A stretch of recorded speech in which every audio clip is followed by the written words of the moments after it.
Hello, welcome back to Icon Diary. I'm Peter Blackwood.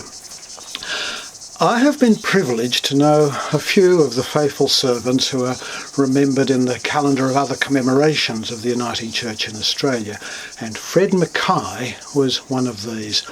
He was the second superintendent of the Australian Inland Mission and a Moderator General of the Presbyterian Church. He often visited our home in Sydney when I was growing up.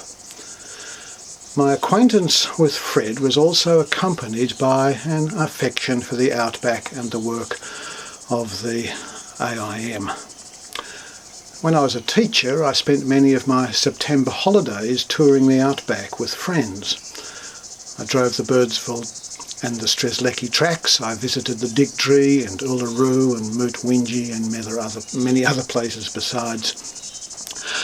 A short biography of Fred McKay was written by a friend and colleague and one-time minister of the Flynn Memorial Church in Alice Springs, the Reverend John Lamont. Let me read this for you. Fred McKay was a great Australian with a record of achievement and service, both within the life of the church and across the wider Australian community. That would be difficult to surpass. Like the Reverend Dr. John Flynn before him, Fred became a legend in the inland for breaking down the vast tyranny of distance for people living in isolation. Whereas Flynn became known for creating a mantle of safety across the inland, McKay became known for creating a mantle of caring. When John Flynn died in 1951, Fred succeeded his old boss as superintendent of the Australian Inland Mission of the Presbyterian Church, known as the AIM, and served in that role for 23 years. His achievements in that time were incredible. Among them included the personal supervision of the building of three main Uniting Church facilities in Alice Springs, the John Flynn Memorial Church, St Philip's College, and the initial building of the Old Timers Aged Care Home. There were 9 new hospitals opened throughout these years, as well as preschools and hostels. And he played a major role in the planning and development of Karratha in Western Australia, as the AIM sought to find creative ways of ministering to the burgeoning mining communities of the Pilbara. He was moderator of the Presbyterian Church in New South Wales and in 1970 began a 3-year term as Moderator General of the Presbyterian Church of Australia. When the Uniting Church came into being in 1977, he played a critical role in resolving some of the thorny property issues in New South Wales and with the division of assets of the AIM. Together with a team of negotiators, he travelled to many locations in the state, helping to determine which properties would become part of the Uniting Church and which would be part of the continuing Presbyterian Church. It was a tough time and called on all of Fred's considerable negotiating skills.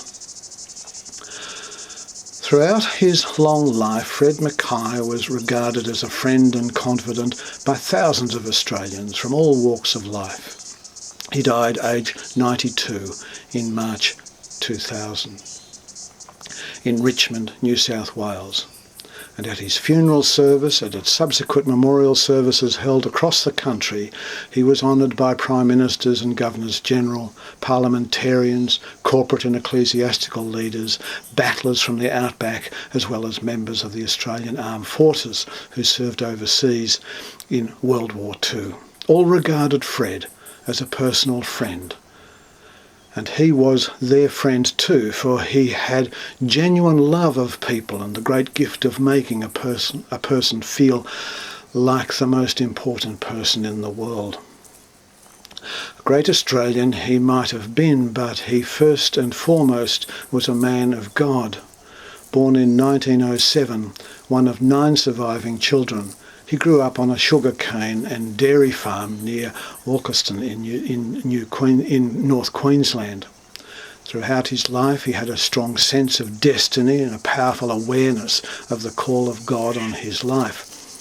When he was 6 years old, he suffered a ruptured appendix and developed peritonitis, which the doctor said was inoperable. His mother begged the doctor to operate, and leaning over the bed said, "God, if you will let my boy live, I will make him a minister for you." Fred survived the complicated surgery and never wavered in his carrying out his part in the covenant his mother had made with God. He attended Thornbrook College in Charters Towers, becoming school captain, and then attended Emmanuel College within the University of Queensland in Brisbane, graduating in 1932 with a Bachelor of Arts and a Bachelor of Divinity. He had the opportunity of studying for his doctorate at the University of Edinburgh, but his destiny took a dramatic turn after meeting John Flynn. While working as a home missionary at Southport on the Gold Coast in 1933, he was visited by Flynn. And while sitting on a beach sifting sand through his fingers and talking about the Flying Doctor, Flynn famously said, "You know, Fred, the sand out at Birdsville is a lot lovelier than this." After much soul-searching, he agreed, thus beginning one of the great stories of Christian ministry in inland Australia. He was ordained in December 1935 and appointed to the vast Western Queensland Patrol Centre, centred on the Flying Doctor base at Cloncurry, a patrol area of 452,000 square kilometres and covering some of the toughest and most inhospitable country in Australia. Fred cut his teeth in ministry here. He arrived in Cloncurry in April 1936 and on his first patrol conducted an informal church service to 17 perspiring shearers in a wool shed on the Devoncourt station. Fred would later say that he had no church, no home and no set program, but if someone died or needed help with their children's lessons, he would get a call on the radio and respond. He came to love his patrol. Fred married Margaret Robertson in 1938 and together they forged one of the great ministry partnerships with Meg as she became known, bringing her own gifts and abilities as a nursing sister whenever they went out on patrol. They stayed 5 years before the war intervened and Fred joined the armed forces, becoming a revered RAAF chaplain in the Middle East and Europe. Fred had two brothers who also became ministers, and his brother Les would later take up the Western Queensland Patrol for the AIM. After the war, Fred was minister at Toowong for 4 years, having the opportunity to spend time with Meg and their growing family. Together they raised 4 children, Margaret, Ruth, Bruce and Elizabeth. He was nominated as John Flynn's successor in 1950 and became the second superintendent of the AIM in November 1951, following Flynn's death in May. Upon retiring from the AIM in January 1974, he spent 7 years as assistant minister at St Stephen's in Sydney. At the General Assembly of 1973, as he prepared to retire both as Moderator General and as Superintendent of the AIM, the new Chairman of the AIM, Reverend Colin McKeith, said of Fred, "A fortunate man in that he was blessed with so many talents, a very effective witness for Christ, a leader among men, a businessman of the highest calibre, a public relations expert with very few peers, and this had been all placed at the disposal of the AIM, so the Church owed him a great deal."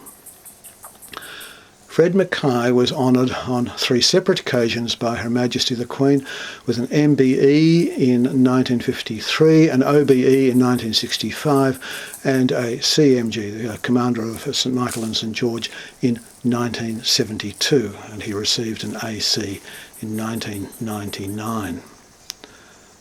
John has used references from Outback Achiever, Fred McKay, successor to John Flynn of the Inland, by Maisie Mackenzie, published in 1977. Thank you for helping remember with me the life and ministry of the Reverend Fred McKay.